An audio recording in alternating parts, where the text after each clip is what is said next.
We're live here in the art of communication. Up next, we have the one, the only, multi-talented, multi-linguist, multi-faceted, multi-coty, all kinds of multi. So if you will, please, welcome to the stage. Thank you. I'm going to be reading from Andrea Dworkin's book, Intercourse, and I'll be starting off with Chapter 4, Communion. In America, there is the nearly universal conviction, or so it appears, that sex, fucking, is good and that liking it is right, morally right, a sign of human health, nearly a standard for citizenship.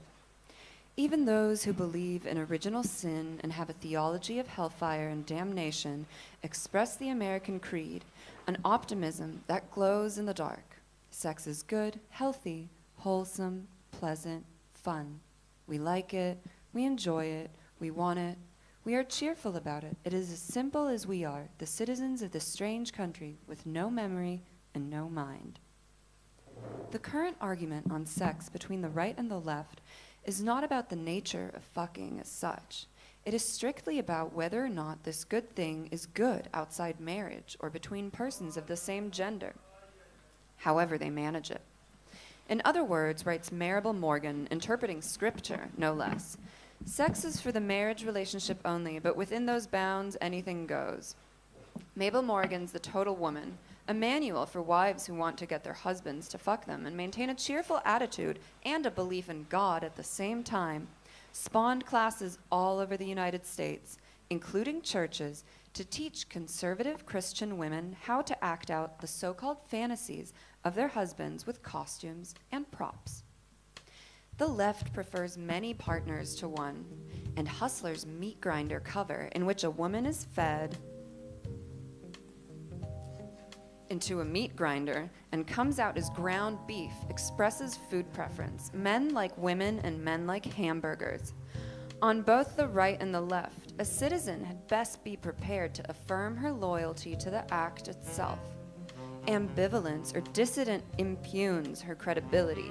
A good attitude is requisite before she is allowed to speak in magazines, on television, in political groups. The tone and general posture of the Dallas Cowboys cheerleaders set the standard for a good attitude. Not to have one is un-American, and sick too. The social pressure to conform is fierce, ubiquitous, and self-righteous. Lost in the simple-minded pro-sex chauvinism of right and left is the real meaning of affirmation, or any consciousness of the complexity, the emotional tangledness of a human life. It is really quite impossible, writes James Baldwin, to be affirmative about anything which one refuses to question. One is doomed to remain inarticulate about anything which one hasn't, by act of imagination, made one's own.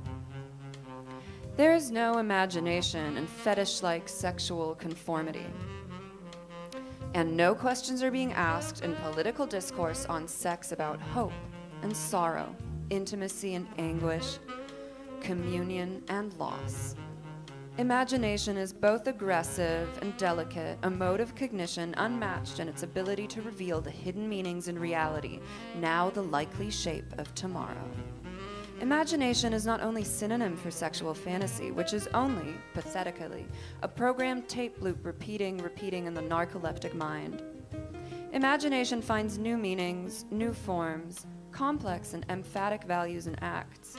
The person with imagination is pushed forward by it into a world of possibility and risk, a distinct world of meaning and choice, not into merely the bare junkyard of symbols manipulated to evoke rote responses.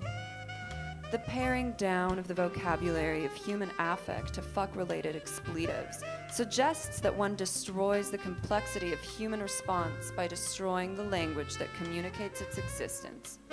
Sex negative is the current secular reductio ad absurdum used to dismiss or discredit ideas, particularly political critiques, that might lead to detumescence. Critiques of rape, pornography, and prostitution are considered sex negative without any qualification or examination, perhaps because so many men use these ignoble roots of access and domination to get laid, and without them the number of fucks would so significantly decrease that men might nearly be chaste.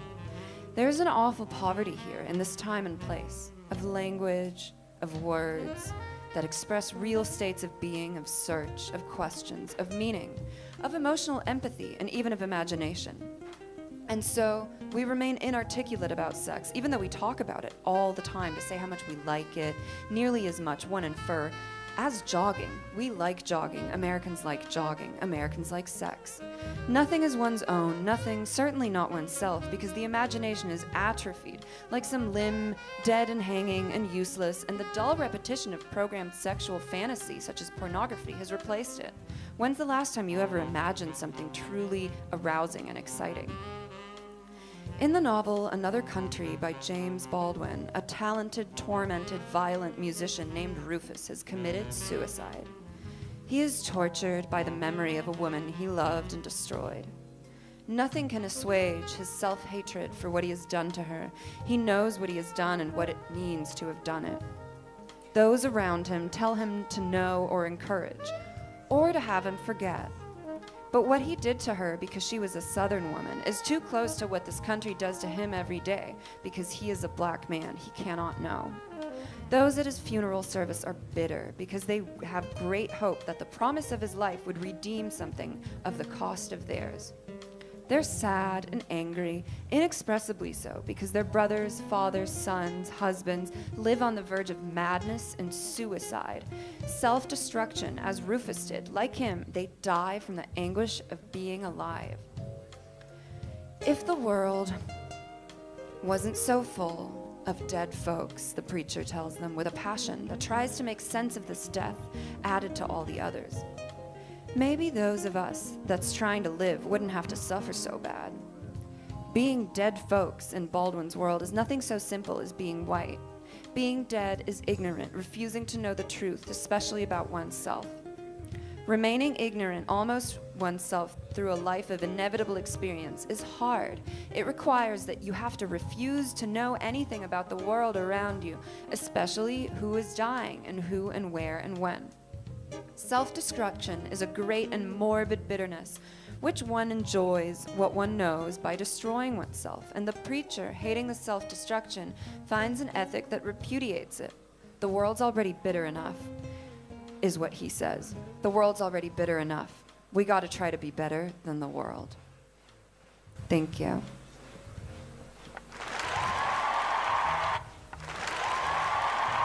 Ladies and gentlemen, Sophie Roy, in Austria. That was Intercourse by Andrea Dworkin.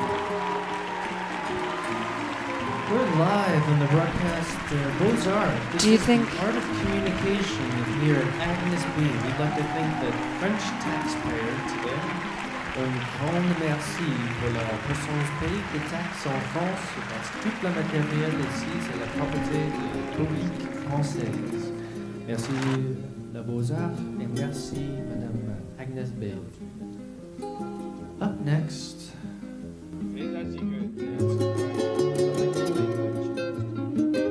Okay, back by popular demand, it's another installment of Intercourse by Andrea Dworkin.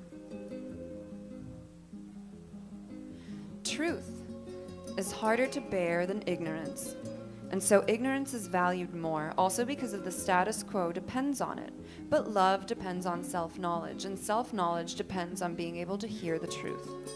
For James Baldwin, in his fiction and his essays, being human means that one pays for everything one knows and for everything that one refuses to know.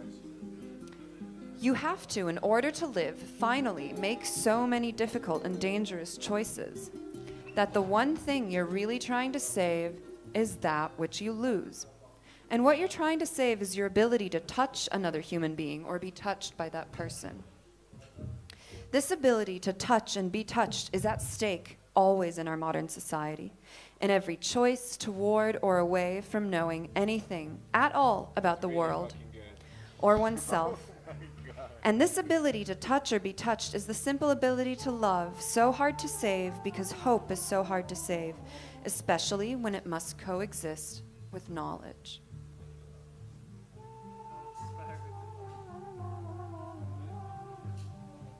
Yet hope, the hope that we human beings can be better than we are, dies hard. Perhaps one can no longer live if one allows the hope to die. But it is also hard to see what one sees. One sees that most human beings are wretched, and in one way or another become wicked because they are wretched. Inside an unjust, embittering social universe, where there are moral possibilities, however imperiled, of self-esteem and empathy, fucking is the universal event, the point of connection, where love is possible if self-knowledge is real, and it is also the place where the price is paid, both for ignorance and for truth. It is devastating, and no lie covers up this devastation. In Baldwin's fiction, fucking is also a bridge from ignorance to truth, to the hardest truths about who one is and why. And crossing on that high and rotting and shaking bridge to identify with whatever degree or quality of fear or courage is the ordeal that makes empathy possible, not a false sympathy of abstract self-indulgence, a liberal condescension, but a way of seeing others for who they are by seeing what their own lives have cost them. In fucking, one's insides are on the line, and the fragile and unique intimacy of going for broke makes communion possible, in human reach, not transcendental and otherworldly, but an experience in flesh of love. Those broken too much by the world's disdain can become for each other, as Eric and Eve do in another country, the dwelling place that each had despaired finding. For Eve, a French street boy, the first time with Eric had been redemptive. In some marvelous way for Eve, this moment in this bed obliterated, cast into the sea of forgetfulness all the sordid beds and squalid grappling which had led him here. This forgetfulness is not ignorance, it is redemption, of being wiped clean of hurt and despair by the lover who would not betray him, not betray what he had learned and what he had paid, what he had become out of that hard and lonely life, not betray his truth, which was his capacity to love, with the demand for lies. Eve's fear was the fear that no self-knowledge could overcome. Eve's fear, and Eric's too, is not neurotic or psychological, nor is it personal, rooted in family history.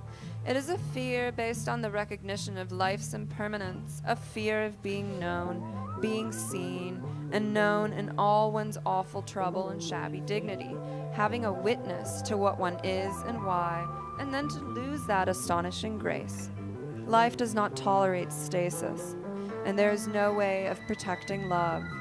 In fucking, the deepest emotions one has about life as a whole are expressed, even with a stranger, no matter how random the encounter. Rage, hatred, bitterness, joy, tenderness, even mercy, all have their home in this passion, in this act, and to accept truly another person within those bounds requires that one must live with, if not conquer, the fear of being abandoned and thrown back alone. There is no safety, no permanence, says Baldwin, even though it is our dearest illusion that we can make life stand still for us by arranging permanent relationships, by pursuing comfort and status, by turning our backs onto the world of pain all around us, by focusing all the attention on one tiny spot where we are, and to keep this tiny spot, to keep it by all means necessary, as if by force of concentration from changing.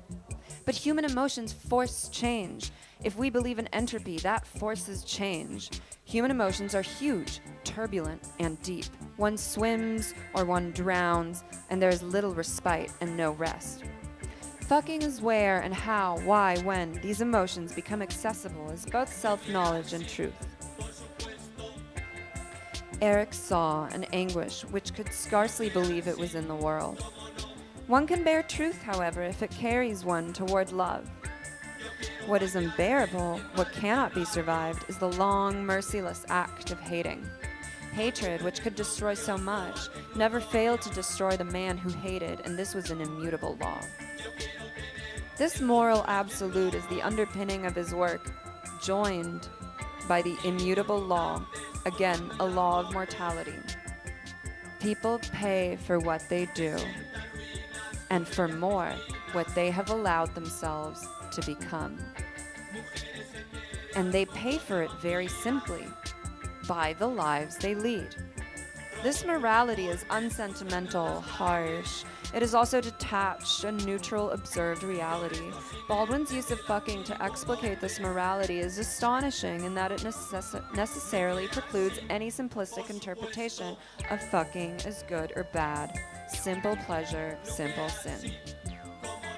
Cheap, propagandistic views of fucking, religious, political, or media originated, are repudiated by the presence of a whole human life with all its worth in the act and at stake.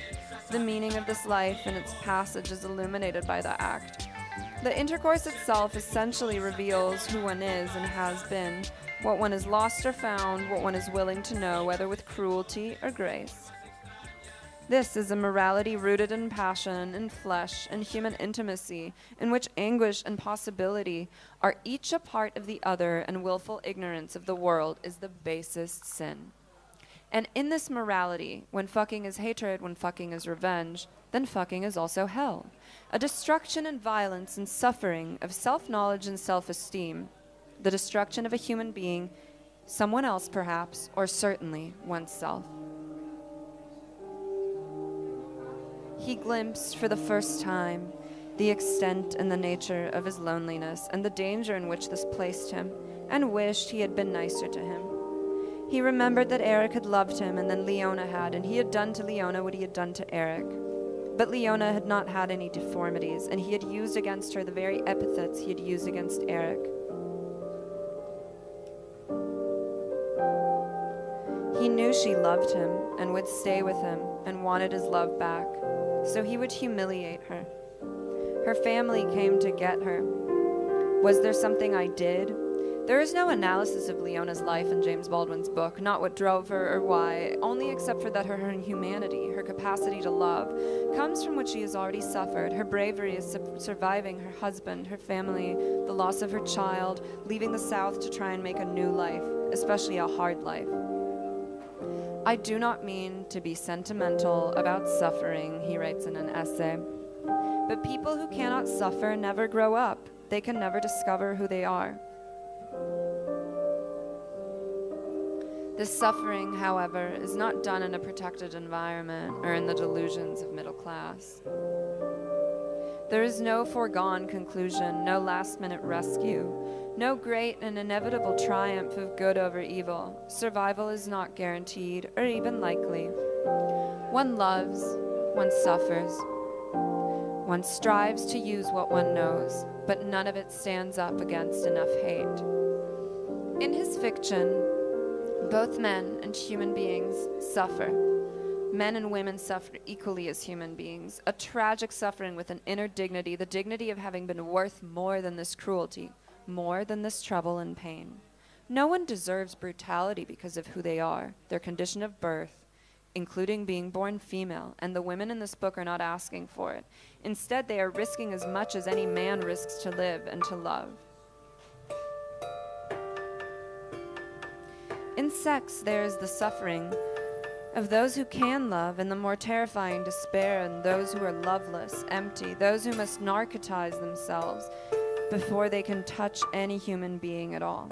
These are the people who are the masters in a social and sexual master-slave hierarchy, and what characterizes them is that they no longer have any way of knowing that any loveless touch is a violation, regardless of whether one is touching a woman or a man. In the United States, the cost of maintaining racism has been a loss of self-knowledge and thus love for those who refuse to know what they have because others suffer. What they have includes a sense of superiority that substitutes for real identity. Maintaining racism has required an emotional numbness, a proud and fatal incapacity to feel, because that is the cost of purposely maintaining ignorance. One must block life out, the world around one and one's own emotional possibilities. For that reason, in this country, there is an emotional poverty so bottomless and a terror of human life, of human touch, so deep that most Americans lack the most elementary and crucial connections. Missing especially is the connection between sex and the complexity of identity. A vital connection, without which fucking is an exercise in futility, going from nowhere to nowhere, no one fucking nothing. Even the youth seem blighted, a parody of locomotion and manhood. Despair and violation, each no less terrible for being unconscious, and narcotized touch predominate, and the young appear to be at home with, accustomed to, brutality and indifference, and to be terrified of true human affection. This is the sexuality of those who risk nothing, because they have nothing inside to risk. Of rendering and tearing, there can never be an end, thinks one character in another country about this life. And God save the people for whom passion becomes impersonal.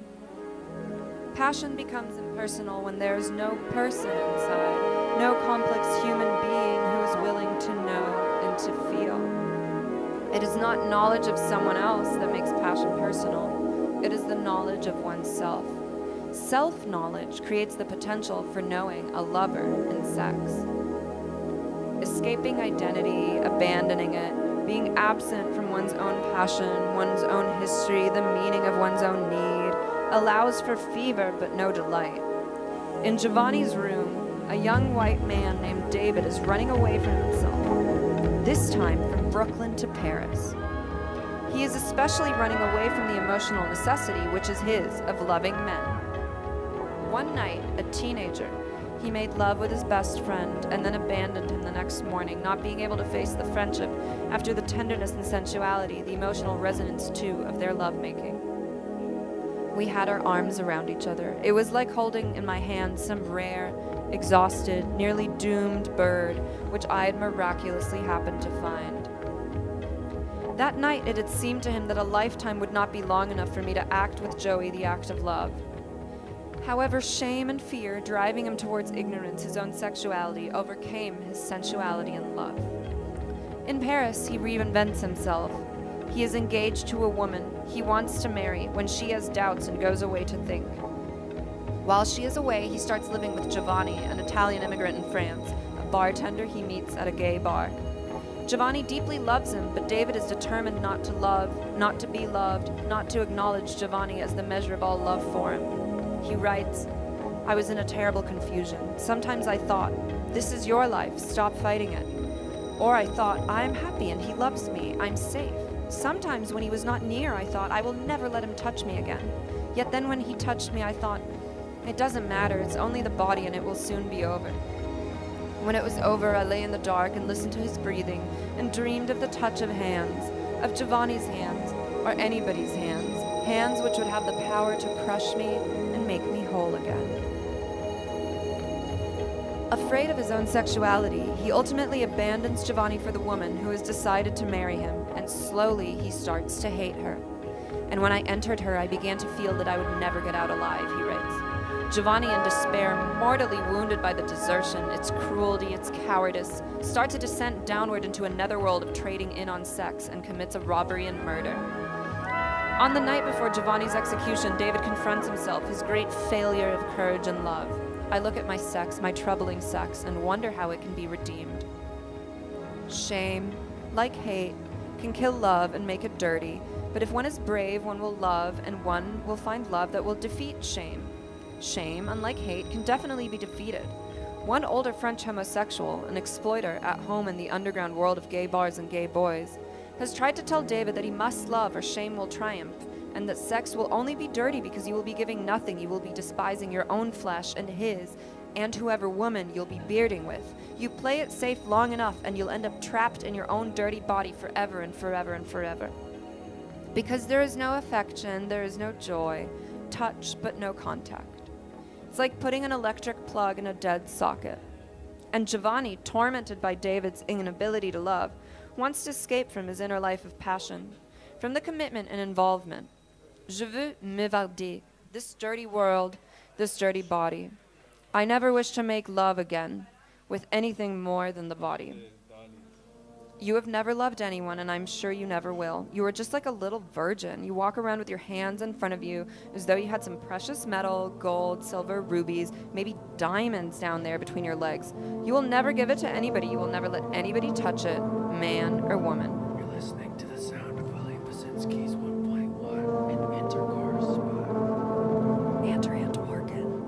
read by Sofie.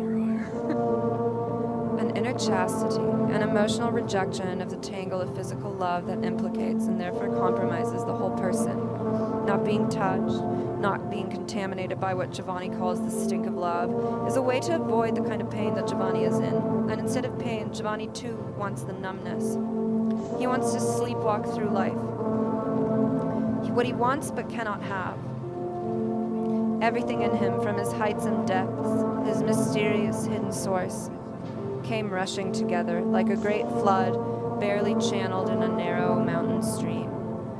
And it chilled him like that, the icy water, and roared in him like that. And with the menace of things scarcely understood, barely to be controlled, he shook with the violence towards Eve. It was this violence which made him gentle and frightened him. The tenderness is the inner violence transformed by love and self-knowledge into complex and compassionate passion, and the passion is gentle in that it does not destroy. Fucking as communion is larger than an individual personality. It is a radical experience of seeing and knowing, experiencing possibilities within one that had been hidden. It is this first real experience of being loved, not doing it, but being the beloved, that helps. It helps you being destroyed by refusal to face hard truths. That quarter of an inch in this vision is the great expanse of fear and ignorance that must be crossed bravely and with integrity to human hope. That was the entire chapter. And I'm kind of thirsty now.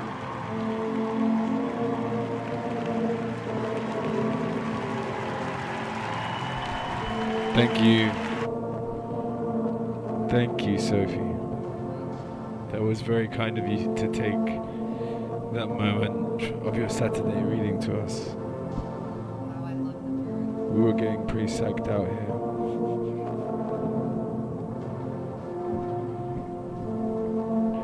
We're just gonna let the birds do their thing in the waiting room for a while.